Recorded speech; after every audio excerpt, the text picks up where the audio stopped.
दोस्तों, कई बार न्याय की उम्मीद इंसान इसलिए भी छोड़ देता है कि वो इतना सक्षम ही नहीं होता कि इस पूरी प्रक्रिया में इतना धैर्य, इतना संयम रख सके, इस पूरी प्रक्रिया को अपना सके। वो इतना खर्चा भी नहीं उठा पाता और कभी कभी उसका शरीर जवाब दे जाता है। शारीरिक रूप से इंसान इतना मजबूर हो जाता है कि वो लड़ ही नहीं पाता। न्याय के मंदिर, हमारे न्यायालय तक भी वो नहीं जा पाता है। ऐसे में वो स्वीकार कर लेता है यथा स्थिति, जो होगा सो होगा, जो है सो है। लेकिन अब एक उम्मीद सी बंध गई है ऐसे लोगों को भी, और अब इसकी भर भर कर तारीफ हो रही है।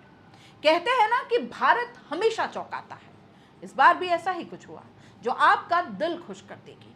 दोस्तों, तेलंगाना के निजामाबाद से एक ऐसी तस्वीर सामने आई जिसने इंसानियत और इंसाफ की एक अनोखी मिसाल लोगों के सामने पेश की है। यहाँ 28 अप्रैल को बोधन कोर्ट में एक बुजुर्ग दंपति अपनी सुनवाई के लिए पहुंचते हैं, लेकिन इनकी कहानी कोई आम कोर्ट रूम ड्रामा जैसी नहीं थी। ये दोनों रायकर गांव से ऑटो रिक्शा में आते हैं, मगर उम्र और कमजोरी ने इनके पैरों को ऐसा जकड़ा कि कोर्ट रूम तक जाना नामुमकिन हो गया। अब इंसाफ की आस लिए ये ऑटो में ही बैठे रहे। तभी कोर्ट के जज को इसकी खबर मिली। जज साहब ने जो किया वो दिल जीत लेने वाला था। दोस्तों, दरअसल कंतापू सैयमा और कंतापू नापदी गंगाराम अपने एक केस के सिलसिले में 28 अप्रैल को बोधन कोर्ट पहुंचे। तभी junior first class JFCM magistrate E Sai Shiva को इसकी खबर मिलती है। वो अपनी कुर्सी छोड़कर कोर्ट रूम से बाहर निकले और सीधे ऑटो के पास पहुंच गए। वहां सड़क किनारे ही उन्होंने बुजुर्ग कपल से बात सुनी। मामला था दहेज उत्पीड़न का, जो इनके खिलाफ दर्ज था। जज साहब ने दोनों पक्षों की दलीलें सुनी, दस्तावेज देखे और फिर फैसला ऑन द स्पॉट सुना दिया। और फैसला था केस खारिज। संयमा और गंगाराम को इंसाफ मिला, वो भी बिना कोर्ट की सीढ़ियां चढ़े। ये छोटी सी घटना सोशल मीडिया पर आग की तरफ फैल गई। कोर्ट के बाहर की एक तस्वीर भी वायरल हो गई। लोग जज के बारे में पूछने लगे। बार बेंच की रिपोर्ट के मुताबिक जज शिवा ने हैदराबाद के महात्मा गांधी लॉ कॉलेज से कानून की पढ़ाई पूरी की। साल 2023 में उन्होंने सिविल जज की परीक्षा क्वालिफाई की। रिपोर्ट के मुताबिक एग्जाम क्वालिफाई करने के बाद उन्होंने कहा था, बचपन से ही मेरा झुकाव कानूनी मामलों की ओर रहा है। मैंने पीड़ित और आरोपी व्यक्ति के बीच खड़े होकर जज की भूमिका चुनी। मैं पीड़ित को न्याय दिलाने के अलावा मामलों का तेजी से निपटारा करने के लिए दृढ़ संकल्पित हूँ।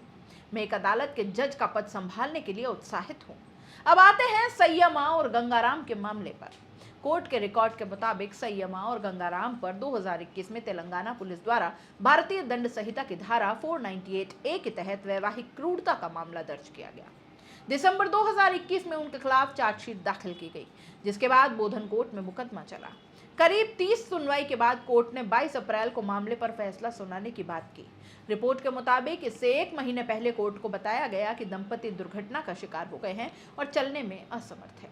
दंपति की स्थिति को देखते हुए जज ने 30 अप्रैल को इस मामले में फैसला सुनाया।